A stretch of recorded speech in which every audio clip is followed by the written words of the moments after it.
Alright, Tech Loop here, and today we'll talk about this guy, the iPhone SE. Now, this came out a year ago in 2020, in April 2020, and it was and still is the cheapest iPhone Apple's actually selling right now. So yeah, today we'll talk about mostly how it stands up against the competition and if it's still worth $400 in 2021.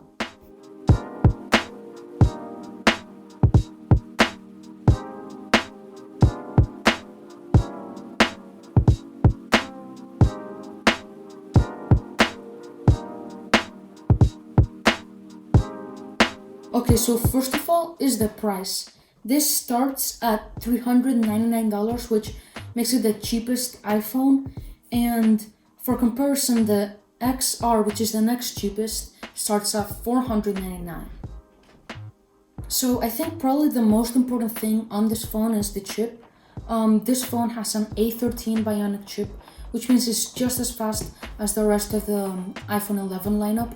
And yeah, I think it's fair to say that overall in 2021 it's still a really fast phone, especially for that $400 price tag. And as a nice bonus, you'll probably be able to have the iOS updates for a while, since this is still a really new phone, so you can expect to have those for a few years to come. So next is the design. It has the body of the iPhone 8. It has big chins, big foreheads, big vessels, and overall it's a pretty outdated design, but I don't mind it that much. And also the front on all models is black, even in the white models. This is different from the older SE models. You can see I have a white model and it has the white front, so I think this is a nice bonus. It makes it seem less old, I guess you could say, and more modern. Another plus in terms of the design is that it's really small, it's really thin, it's really lightweight, so it's easy to move around. It's quite maneuverable, and yeah, overall I think it feels nice to hold in your hand because it's not too heavy, which in some newer phones that are really big, sometimes it can be a drawback when the phone is really heavy in your hand. So yeah, overall I think this is really nice to hold. Now, something to keep in mind is the display. It has a 4.7-inch 60Hz display, and it's really not the brightest thing in the world. This especially shows outdoors in the sunlight, but I mean, on the bright side, it does have better battery life, I guess. And speaking of battery life, it has an 1800 201 mAh battery, and really this is pretty small for a phone. Overall, I think since it has the A13 Bionic chip and the display's not that good, it has decent battery life. I'd say if you use it for more than 5 hours a day, you might struggle a bit with this, but if not, in terms of battery life, I think you're good. Alright, let's talk about the camera. The camera on this phone, I'd say it's still really good, even in 2021. The pictures are great, videos are great.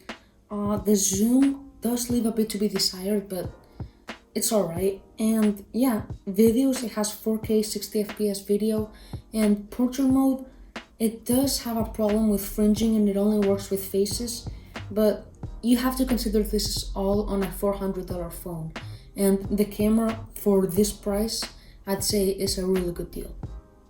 So what's my final verdict? I'd say this is a really good budget phone, even in 2021, and yeah, especially if you're looking for an iPhone but don't want to spend $800 or $1,000 on a phone, this is really good phone at just $400. It's really good, and I think if you're one of those people, you should really consider it. Has great chip, really good camera with good pictures and good video, and yeah, this is really good for the price. Okay, let's go into the most interesting part about this phone, which surprisingly is not actually the phone itself. I think the most interesting part is that Apple is branching out from being this completely exclusive and luxury brand, and they've actually made a budget phone that's well below their flagship price.